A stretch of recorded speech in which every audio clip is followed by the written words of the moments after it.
പുതിയൊരു വീഡിയോയിലേക്ക് എല്ലാവർക്കും സ്വാഗതം.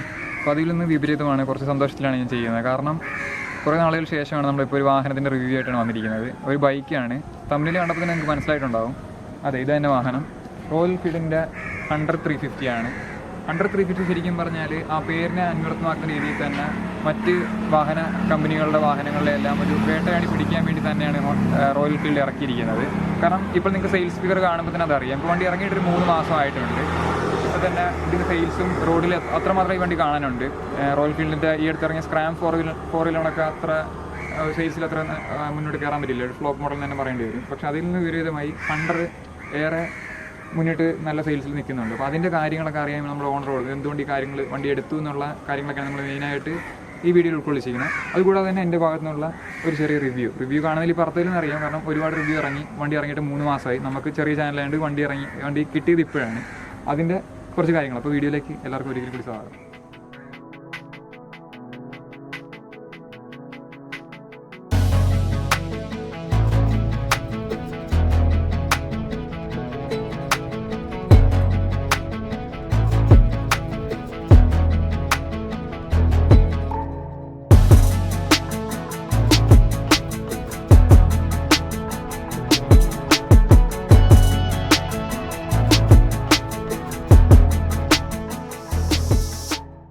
ഈ വാഹനത്തിലേക്ക് ആകർഷിച്ചതിൻ്റെ ലുക്ക് തന്നെയാണ്. കാരണം ട്രയംഫിൻ്റെ നമ്മൾ സ്ട്രീറ്റ് 750 ഒക്കെ ആ ഒരു സെയിം ഒരു ലുക്കാണ്. സെയിം എന്നല്ല, അതിൻ്റെ ഒരു ഉൾക്കൊള്ളിട്ടുണ്ട്, ഇൻസ്പയർഡ് ചെയ്തിട്ടുണ്ടെന്ന് തന്നെ പറയണം. ആ രീതിയിലാണ് വാഹനത്തിൻ്റെ ലുക്ക് വരുന്നത്. കാരണം എനിക്ക് ഇന്നേ വരെ റോയൽ എൻഫീൽഡ് ഇറക്കിയതിൽ കുറച്ച് ചില വാഹനങ്ങൾ മാത്രമാണ് എനിക്ക് ഇഷ്ടപ്പെട്ടത്. അതിലൊരു വാഹനമാണിത്. അതായത് കോണ്ടിനെൻ്റൽ GT, പിന്നെ നമ്മുടെ ഇൻ്റർസെപ്റ്റർ, ഹിമാലയൻ. അത് കഴിഞ്ഞാൽ പിന്നെ എനിക്ക് അത് കഴിഞ്ഞതല്ല, അതിന് മുന്നിൽ തന്നെ എനിക്ക് ഈ വാഹനത്തോടെ ഒരു ഇഷ്ടമുണ്ട്. എനിക്ക് സാധാരണ റോയൽ എൻഫീൽഡ് വാഹനങ്ങളിൽ നിന്ന് വ്യത്യസ്തമായിട്ടാണ് ഇതിൻ്റെ ലുക്ക്. ഇതിൻ്റെ പൊസിഷനിങ് ആണെങ്കിലും നമ്മൾ ഇരിക്കുമ്പോഴാണെങ്കിലും നമുക്ക് ആ ഒരു വ്യത്യാസം നമുക്കറിയാം. സാധാരണ റോയൽ എൻഫീൽഡ് ഇന്ന് വരെ കണ്ടിരുന്ന ആ വാഹനത്തിൽ നിന്ന് മാറി കുറച്ചുകൂടെ സ്പോർട്ടി ആയിട്ടുള്ളൊരു പൊസിഷൻ ഈ വണ്ടിക്കുണ്ട്. പിന്നെ ലുക്കിനെ പറ്റി പറയുമ്പോൾ ഫ്രണ്ടിൽ ഇതിൻ്റെ 2 വേരിയൻ്റ് ഉണ്ട് ഈ വാഹനത്തിന്, റെട്രോയും മെട്രോയും. ഇത് മെട്രോ ആണ്, അത് ടോപ്പ് സ്പെക് മോഡലാണ്. ഇതിൽ വരുമ്പോഴേക്കും ഈ ഇൻഡിക്കേറ്റർ റൗണ്ട് ആണ്, പിന്നെ വീൽ അലോയ് ആണ്. അതാണ് പ്രധാന വ്യത്യാസങ്ങൾ. പിന്നെ ഈ ഒരു ഗ്രാബ് ഹാൻഡിൽ തന്നെ, പ്രോപ്പറായ ഗ്രാബ് ഹാൻഡിൽ തന്നെ ഈ വാഹനത്തിനുണ്ട്. റെട്രോ വേരിയൻറ്റിനാകുമ്പോൾ ചെറിയൊരു അയൺ ബാർ മാത്രമേ അതിനകത്തുള്ളൂ. പിന്നെ ഫുഡ് പഗ് ആണെങ്കിൽ മാത്രം ഇത്രയും ഫിനിഷിംഗ് ഇല്ല. അതൊക്കെയാണ് റെട്രോ വേരിയൻറ്റും മെട്രോ വേരിയൻറ്റും തമ്മിൽ വ്യത്യാസം. പിന്നെ അതുപോലെ തന്നെ മീറ്റർ കൺസോളും ഇതിൽ അത്യാവശ്യം ഡിജിറ്റൽ കാര്യങ്ങൾ കൂടുതലുണ്ട്, ഇൻഫർമേഷൻസ് കൂടുതൽ അറിയാൻ പറ്റും. പക്ഷേ റെട്രോയിൽ അത്ര അറിയാൻ പറ്റില്ല, ചെറിയൊരു ഡിസ്പ്ലേ മാത്രമേ അതിനകത്തുള്ളൂ. അതാണ് റെട്രോയും മെട്രോയും തമ്മിലുള്ള വ്യത്യാസം. പിന്നെ പെയിൻറ്റ് ജോബിലും തീർച്ചയായിട്ടും വ്യത്യാസമുണ്ട്. പ്രീമിയം വണ്ടി ആയതുകൊണ്ട് തന്നെ പെയിൻറ്റിങ്ങും ആ ഒരു പ്രീമിയം രീതിയിൽ തന്നെ ശ്രദ്ധിച്ചിട്ടുണ്ട്. റോയൽ എൻഫീൽഡിൻ്റെ ഏറ്റവും മെയിൻ ഐറ്റം അവരുടെ പെയിൻറ്റിങ് തന്നെയാണ്. ലുക്കിനെ പറ്റി പറയുമ്പോൾ കണ്ടില്ലേ, ഏതൊരു ഭാഗത്ത് നോക്കിയാൽ ആ ഒരു റെട്രോ ക്ലാസിക് ലുക്ക് നമുക്ക് തീർച്ചയായിട്ടും അറിയാൻ പറ്റും. മീറ്റിയോർ ആണെങ്കിൽ ഒരു ക്രൂയിസർ, സെയിം എഞ്ചിൻ തന്നെയാണ്. മീറ്റിയോർ ഉൾപ്പെടുത്തുന്നത് തന്നെ അതേ സെയിം എഞ്ചിനും സെയിം പ്ലാറ്റ്ഫോം തന്നെയാണ്. പക്ഷേ കുറച്ചുകൂടെ വീൽ ബേസ് കുറച്ചുകൂടെ ഷോർട്ടർ ആക്കിയിട്ടുണ്ട്. ഇപ്പോൾ റോയൽ എൻഫീൽഡ് വരുന്നതിൽ ഏറ്റവും നമുക്ക് വില കുറഞ്ഞ രീതിയിൽ നമുക്ക് അഫോർഡ് ചെയ്യാൻ പറ്റുന്ന ഒരു റോയൽ എൻഫീൽഡ് വാഹനമാണിത്. അതുകൊണ്ട് തന്നെ അവർ ആ രീതിയിൽ വീൽ ബേസ് ഷോർട്ട് ആക്കിയിട്ടുണ്ട്. അങ്ങനെ ഒരു എൻട്രി ലെവൽ റോയൽ എൻഫീൽഡ് വാഹനം എന്ന് പറയാം. ഇപ്പോൾ നിങ്ങൾ റോയൽ എൻഫീൽഡ് അടുത്ത് ശരിക്കും ഇഷ്ടമാണ്, പക്ഷേ എന്നാൽ അതിൻ്റെ വാഹനത്തിൻ്റെ ഷേപ്പോ അല്ലെങ്കിൽ അതിൻ്റെ രീതികളൊന്നും ബോഡി സ്റ്റൈൽ ഇഷ്ടപ്പെടുന്നില്ലെങ്കിൽ ഈ വാഹനം നിങ്ങൾക്ക് നോക്കാവുന്നതാണ്. മറ്റ് സ്പോർട്ടി വാഹനങ്ങളായിട്ട് കമ്പയർ ചെയ്യുമ്പോൾ കൂടുതൽ ഇതിൻ്റെ സെയിൽസ് വരുന്നതെന്ന് ഞാൻ അന്വേഷിച്ച് പറഞ്ഞതാണ്. KTM നിന്ന് പോലും ഇതിലേക്ക് സെയിൽസ് വരുന്നുണ്ട്. KTMൻ്റെ ചില വാഹനങ്ങൾ എടുക്കാതിരുന്നവർ പോലും ഇത് നോക്കുന്നുണ്ട്. കാരണം ഇതിൻ്റെ അവർക്ക് ഓടിച്ച് നോക്കുമ്പോൾ അവർ സാറ്റിസ്ഫൈഡ് ആണ്. എന്നാൽ റോയൽ എൻഫീൽഡിൻ്റെ ആ ലുക്കും കാര്യങ്ങളും അവർക്ക് കിട്ടുന്നുണ്ട്. അതൊക്കെയാണ് മെയിനായിട്ട് ഈ ഒരു വണ്ടി ഇത്രയും ഹിറ്റാകാനുള്ള കാര്യം. പ്രധാനമായിട്ട് ഇതിൻ്റെ ലുക്ക് തന്നെയാണ്. ഓടിക്കുമ്പോൾ ഉള്ള കാര്യങ്ങൾ ഞാൻ ഏതെങ്കിലും ഓടിച്ചതിന് ശേഷം തന്നെ പറയാം. അപ്പം ലുക്ക് അത്രയൊക്കെ തന്നെയുള്ളൂ, കൂടുതൽ പറഞ്ഞ് നമ്മൾ ബോറടിപ്പിക്കുന്നില്ല. ബാക്കിൽ LED ടെയിൽ ലാമ്പ് വരുന്നുണ്ട്. റെട്രോ വേരിയൻറ്റിന് അത് ഹാലജനാണ്. ഇൻഡിക്കേറ്റർ ഹാലജൻ തന്നെയാണ്, LED പോയിട്ടില്ല. കാരണം അത്തരം കാര്യങ്ങളൊന്നും റോയൽ എൻഫീൽഡ് എപ്പോഴും അതിൻ്റെ ഒരു ലെഗസി നിലനിർത്തി തന്നെയാണ് ബോഡി ഡിസൈൻ ചെയ്തിരിക്കുന്നത്. ഈ സൈഡിലേക്ക് വന്നാലും ഈ ഒരു ഫിനിഷിംഗ് ഒക്കെ നല്ല രസമുണ്ട് കാണാനായിട്ട്. ആ ഒരു റെട്രോ ക്ലാസിക് ലുക്ക് എല്ലാ സൈഡിൽ നോക്കിയാലും ആ ഒരു ലുക്കിൽ ഒരു മാറ്റമൊന്നുമില്ല. മോഡേൺ ആക്കിയിട്ടുണ്ട്, എന്നാൽ ആ പഴമ എവിടെയും കാത്തുസൂക്ഷിച്ചിട്ടുണ്ട് തന്നെയുണ്ട്. നമ്മൾ മീറ്റിയറിലൊക്കെ കണ്ട സെയിം എഞ്ചിൻ തന്നെയാണ്. അതിലൊരു നമ്മുടെ ക്രോമിയം മെറ്റീരിയൽ ആണെങ്കിൽ ഇതിലിപ്പോൾ ഒരു ബ്ലാക്ക് ആൻഡ് ചെയ്തിട്ടുണ്ട് ഫുള്ള്. ആ ഒരു വ്യത്യാസങ്ങൾ മാത്രമേ ഉള്ളൂ. പിന്നെ വണ്ടി കുറച്ചുകൂടെ ഷോർട്ടറായിട്ട് നമുക്ക് തോന്നിക്കും. ഇപ്പോൾ ഇതിൻ്റെ ഓണർ പറഞ്ഞത് തന്നെ ഷോർട്ടായിട്ട് റൈഡേഴ്സിന് ശരിക്കും ഗുണം ചെയ്യുന്നൊരു വാഹനം തന്നെയാണ്. അപ്പോൾ ഇത്രയൊക്കെയാണ് ഇതിൻ്റെ ലുക്കിനും കാര്യങ്ങളൊക്കെ പറ്റി പറയാനുള്ളത്. ഇനി നമുക്കിതിൻ്റെ സ്പെക്ക് ഒന്ന് ജസ്റ്റ് നോക്കാം. അപ്പം 350യുടെ സ്പെക്ക് ഒന്ന് ജസ്റ്റ് ഞാൻ നോക്കാം. അത് എങ്ങനെയൊക്കെ നമുക്ക് ഗുണം ചെയ്യുന്നത്, റൈഡിങ്ങിൽ എങ്ങനെയൊക്കെ ഗുണം ചെയ്യുന്നുള്ളതാണ് മെയിനായിട്ട് നോക്കുന്നത്. അപ്പോൾ ഇതിന് ആദ്യമായിട്ട് ഇതിൻ്റെ പവർ വരുന്നത് 20.2 bhp ആണ്. അതായത് 6100 RPM-ലാണ്. അപ്പോൾ നമുക്കറിയാം സാധാരണ റോയൽ എൻഫീൽഡ് വാഹനത്തിൽ നിന്ന് വ്യത്യസ്തമായിട്ട് കുറച്ചുകൂടെ RPM കുറച്ചുകൂടെ കയറിയിട്ടാണ് ഇതിൻ്റെ ടോപ്പ് പവർ കിട്ടുന്നത്. അപ്പോൾ അത് മനസ്സിലാക്കുന്നതിന് കുറച്ചുകൂടെ ആക്സിലേഷൻ ഉള്ള വണ്ടിയാണ്, കുറച്ചുകൂടെ സ്പോർട്ടിയായിട്ട് നമുക്ക് ഓടിക്കാൻ പറ്റും.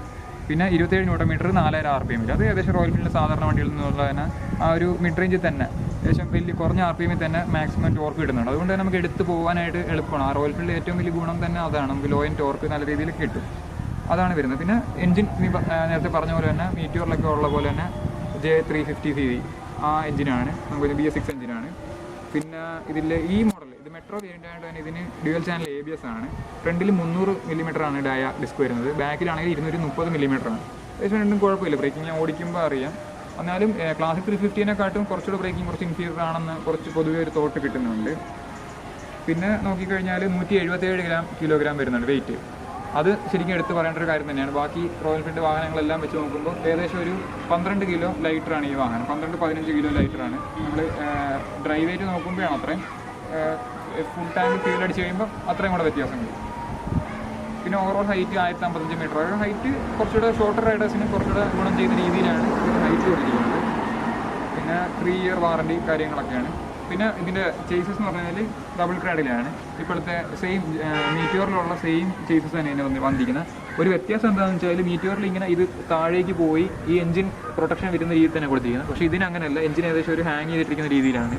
ഇവിടം വരെ നമുക്ക് ഈ ചേസ് വരുന്നുള്ളൂ, എഞ്ചിൻ ഇവിടെ നിന്ന് ഇങ്ങനെ മേളിൽ നിന്ന് ഹാങ് ചെയ്തിട്ടിരിക്കുകയാണ്, താഴെ ആ ഒരു ഇത് വരുന്നില്ല. അതുകൊണ്ട് തന്നെ വണ്ടി ലൈറ്റ് ആയതുകൊണ്ടാണ്. പക്ഷേ ഒരു ഡ്രോബാക്ക് കൂടെ ഉണ്ട്. അതുകൊണ്ട് തന്നെ വൈബ്രേഷൻ കുറച്ച് മേളിലേക്കും അതുപോലെ ഫുഡ് പാക്കിലൊക്കെ കുറച്ച് വൈബ്രേഷൻ ഇതിന് പറയുന്നുണ്ട്. ഞാനിപ്പോൾ ഓടിച്ചപ്പോഴും ചെറുതായിട്ട് എനിക്ക് വൈബ്രേഷൻ ആയിട്ട് തോന്നിയില്ല. പക്ഷേ കുറച്ചുകൂടെ ഒരു റോയൽ എൻഫീൽഡ് ലൈക്കാണ് ഈ വാഹനം, മീറ്റിയോർ ലൈക്കല്ല. മീറ്റിയോർ കുറച്ചുകൂടെ റിഫൈൻഡ് ആണ്, ഇതിൽ അത്ര റിഫൈൻമെൻറ്റ് ചെറിയൊരു കുറവുണ്ട്. പക്ഷേ എനിക്കത് ഇഷ്ടപ്പെട്ടു. കാരണം പഴയ റോയൽ എൻഫീൽഡ് നമ്മളെ വികാരം റോയൽ എൻഫീൽഡ് കളിയാക്കിയിരുന്ന ആ സംഭവത്തിൻ്റെ ഒരു കുറച്ചുകൂടെ റിഫൈൻഡ് വെർഷൻ ഇതിലുണ്ട്. നമുക്ക് ആ ഒരു രണ്ടൊക്കെ കിട്ടുന്നുണ്ട്. നമുക്ക് ഹോണ്ടയുടെ ഹൈനസായിട്ട് കമ്പയർ ചെയ്യുമ്പോൾ ഹൈനസിന് കുറച്ചുകൂടെ റിഫൈൻഡ് ആണ്, സൗണ്ട് ഉണ്ട്. പക്ഷേ അതിന് ഒരു ഗ്രൗണ്ട് കുറവാണ്, ആ ഒരു തമ്പ് കുറവാണ് സൗണ്ടിന്. പക്ഷേ ആ തമ്പ് ഈ വാഹനത്തിലുണ്ട്. അത് ശരിക്കും പറഞ്ഞാൽ ഈ ഒരു ഇതില്ലാത്ത വൈബ്രേഷൻ ശരിയാണ്. നമുക്ക് ലോങ് ഡ്രൈവിൽ ചിലപ്പോൾ ഹാൻഡിലിൽ കുറച്ചുകൂടി മീറ്റിയോറിനെ വെച്ച് നോക്കുമ്പോൾ കുറച്ചുകൂടി വൈബ്രേഷൻ ഉണ്ടാകും. മീറ്റിയോർ തീർച്ചയായിട്ടും പ്രീമിയം വാഹനമായിട്ട് തന്നെ അവർ മാക്സിമം വൈബ്രേഷൻ കുറച്ചാണ് ഡിസൈൻ ചെയ്തിരിക്കുന്നത്. അപ്പോൾ നമുക്കിനി ഇതിൻ്റെ ഇൻറ്റീരിയർ കാഴ്ചകളാണ്. ഇൻറ്റീരിയർ ഒന്നും പറയാനില്ല, ഞാൻ ഉദ്ദേശിച്ചത് നമ്മൾ ഇരുന്ന് കഴിഞ്ഞിട്ടുള്ള കാര്യങ്ങളുണ്ടല്ലോ അതിനെ പറ്റിയൊക്കെ ഒന്ന് പറയാം. അപ്പോൾ നേരത്തെ പറഞ്ഞതിൽ ഒരു കാര്യങ്ങൾ ഉൾക്കൊള്ളിക്കാനുണ്ട്. ഇതിൻ്റെ ബേസ് ബെക്ക് വേരിയൻ്റ് ഉണ്ടല്ലോ റെട്രോ, അതിൽ നമുക്ക് ഇതിന് പകരം നോർമൽ ഒരു എഞ്ചിൻ കിൽ സ്വിച്ച് ആയിരുന്നു. ഇതിലൊരു റോട്ടറി സ്വിച്ചായി മീറ്റിയോറിലെ പോലെ തന്നെ. അപ്പോൾ ഇത് നമ്മൾ നോർമൽ പൊസിഷൻ, ഓഫ് പൊസിഷൻ. ഇത് അതിൻ്റെ നമ്മൾ താക്കോൽ ഇട്ട് കഴിഞ്ഞാൽ അതിൻ്റെ ന്യൂട്രൽ പൊസിഷൻ. പിന്നെ ഇവിടെ നിന്ന് ഇങ്ങനെയൊക്കെയാണ് സ്റ്റാർട്ട് ചെയ്യുന്നത്. അത് ശരിക്കും നമുക്കൊരു കൗതുകം, ഒരു സ്പെഷ്യൽ ഒരു ഫീലിംഗ് നമുക്ക് കിട്ടും. അതുപോലെ തന്നെ ഇപ്പുറത്തെ ലൈറ്റിൻ്റെ കൺട്രോൾസ് ആണെങ്കിലും അങ്ങനെ തന്നെ വരുന്നത്. അല്ലേ, low beam, high beam, low beam, പിന്നെ പാസ് സ്വിച്ച് ആണെങ്കിൽ ഇതിങ്ങനെ പ്രസ് ചെയ്യുകയാണ്. ഇതിങ്ങനെ സംഭവം അത് കുറച്ച് നമുക്ക് ആ ഒരു യൂസ്ഡ് ആവാൻ ഒരു പരിചയം വേണം. സാധാരണ നമ്മൾ ഇവിടെ തപ്പും, പക്ഷേ ഇവിടെ ഇതിൻ്റെ ട്രിപ്പിൻ്റെ കാര്യങ്ങൾ മാറ്റുന്ന ബട്ടണാണ്, ഈ ബട്ടണാണ് ഇവിടെ കൊടുത്തിരിക്കുന്നത്. പിന്നെ ഇൻഡിക്കേറ്റർ, നോർമൽ ഇൻഡിക്കേറ്റർ, പിന്നെ ഹോൺ സ്വിച്ച് കാര്യങ്ങളൊക്കെ അങ്ങനെ തന്നെ വരുന്നത്.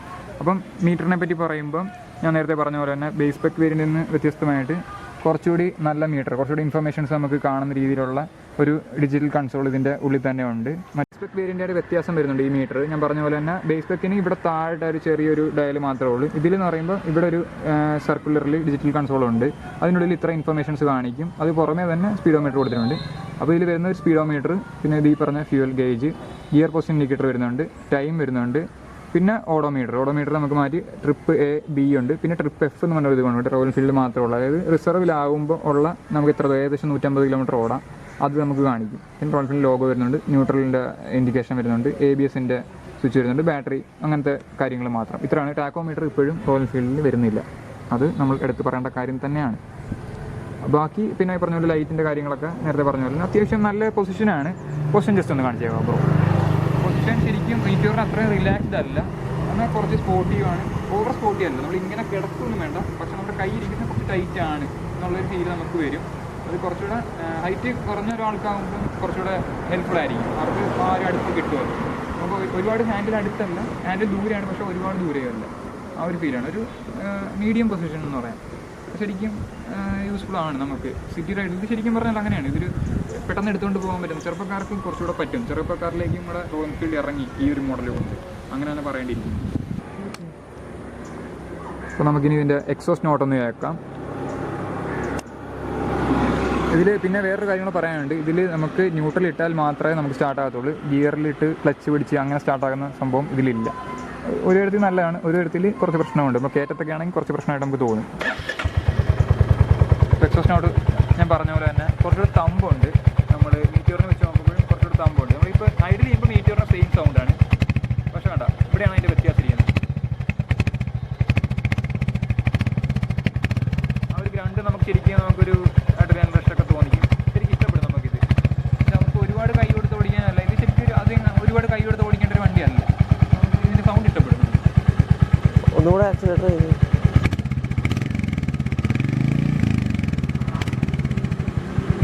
ഇനി നോക്കേണ്ടത് ഇതിൻ്റെ വേരിയൻറ്റ്. ഞാൻ പറഞ്ഞില്ലേ 2 വേരിയൻ്റ് ഉണ്ട്, പിന്നെ കളർ ഓപ്ഷൻസും വ്യത്യാസമുണ്ട്. അതിലാണ് ഇതിൻ്റെ പ്രൈസിങ്. റോയൽ എൻഫീൽഡ് എപ്പോഴും അങ്ങനെയാണ്, കളർ അനുസരിച്ചാണ് പ്രൈസിങ് വേരി ചെയ്യുന്നത്.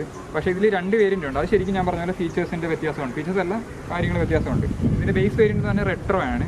അതിൽ 2 കളർ ഓപ്ഷൻ ഉണ്ട്, ഫാക്ടറി ബ്ലാക്കും പിന്നെ ഫാക്ടറി ഗ്രേയും. അതിൻ്റെ വില വരുന്നത് എക്സോറും പ്രൈസ് വരുന്ന 149,900 ആണ് അതിൻ്റെ പ്രൈസ് വരുന്നത്. അതിൽ ഞാൻ പറഞ്ഞ പോലെ തന്നെ LED ടെയിൽ ലാമ്പ് ഇല്ല, അലോയ് വീലില്ല, പിന്നെ മീറ്റർ കൺസോളിൽ വ്യത്യാസമുണ്ട്, പിന്നെ ഇൻഡിക്കേറ്റർ വ്യത്യാസമുണ്ട്. ഹിമാലയൻ്റെ സെയിം ഇൻഡിക്കേറ്ററാണ് വരുന്നത്. പിന്നെ ഈ പറഞ്ഞ ഗ്രാബ് റെയിൽ ഇല്ല. ഇത്രയും വ്യത്യാസമുണ്ട്. സീറ്റും വേറെയാണ്. സീറ്റ് ഇത് കുറച്ചുകൂടെ ഈ റിബ്ഡ് സീറ്റൊക്കെ ഇതിലേ വരുന്നുള്ളൂ. മറ്റേതിൽ അതില്ല. ഒരു നോർമൽ ഒരു പ്ലെയിൻ സീറ്റ് തന്നെയാണ്, സിംഗിൾ സീറ്റ് തന്നെയാണ്, പക്ഷേ നോർമൽ സീറ്റാണ്. ഇത്രയും കംഫർട്ട് അതിനില്ല. അപ്പോൾ ബേസ് വേരിയൻറ്റ് വരുന്ന 2 കളർ ഓപ്ഷനാണ്. ഫാക്ടറി ബ്ലാക്കും ഉണ്ട്, ഫാക്ടറി സിൽവറും ഉണ്ട്. ഞാനിവിടെ പടം കൊടുക്കാം. പിന്നെ വരുന്നത് മിഡ് വേരിയൻറ്റ്, അതായത് കളർ ഓപ്ഷൻ മാത്രമേ വ്യത്യാസമുള്ളൂ. ഫീച്ചേഴ്സ് എല്ലാം ഓൾമോസ്റ്റ് സെയിം ആണ്. അത് ഡാപ്പർ വൈറ്റ് ഉണ്ട്, ഡാപ്പർ ആഷ് ഉണ്ട്, ഡാപ്പർ ഗ്രേ ഉണ്ട്. ഇത് ഡാപ്പർ ആഷ് എന്ന് പറഞ്ഞ മോഡലാണ്. പിന്നെ ടോപ്പ് സ്പെക്ക് വരുന്നത് പെയിൻറ്റ് ജോബിൽ മാത്രം ഞാൻ പറഞ്ഞ പോലെ വ്യത്യാസമുള്ളത്. അത് 168 എക്സോറും വരുന്നത്. അതിന് റിബൽ ബ്ലാക്ക് എന്ന ഓപ്ഷൻ ഉണ്ട്, റിബൽ റെഡ് ഉണ്ട്, റിബൽ ബ്ലൂ ഉണ്ട്. റിബൽ ബ്ലൂ അത്യാവശ്യം കുറച്ച് നമ്മൾ റോഡിൽ ഇഷ്ടംപോലെ കാണുന്നുണ്ട്. അപ്പോൾ ഇതാണ് ഇതിൻ്റെ വേരിയൻറ്റ് വ്യത്യാസം, കളർ വ്യത്യാസം ഒക്കെ വരുന്ന അതിലെ പ്രൈസ് ഡിഫറൻസ് ഉള്ളത്. ഇതിന് ഏകദേശം 194 ഇതിന് ഓൺ റോഡ് പ്രൈസ് വന്നിരിക്കുന്നത്, അതായത് ഈ ഡാപ്പർ ആഷ് എന്ന് പറഞ്ഞ മോഡലിന്.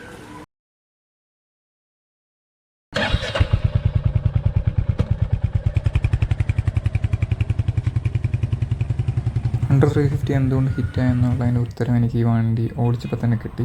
ഒരു സ്പെഷ്യൽ ഫീലിംഗ് ആണ്. റോയൽ എൻഫീൽഡ് ഒരു വണ്ടി നമ്മളിത് പ്രതീക്ഷിക്കത്തില്ല. ഞാൻ പ്രതീക്ഷിച്ചിട്ടില്ല ഇത്രയും നല്ലൊരു ഫീല്.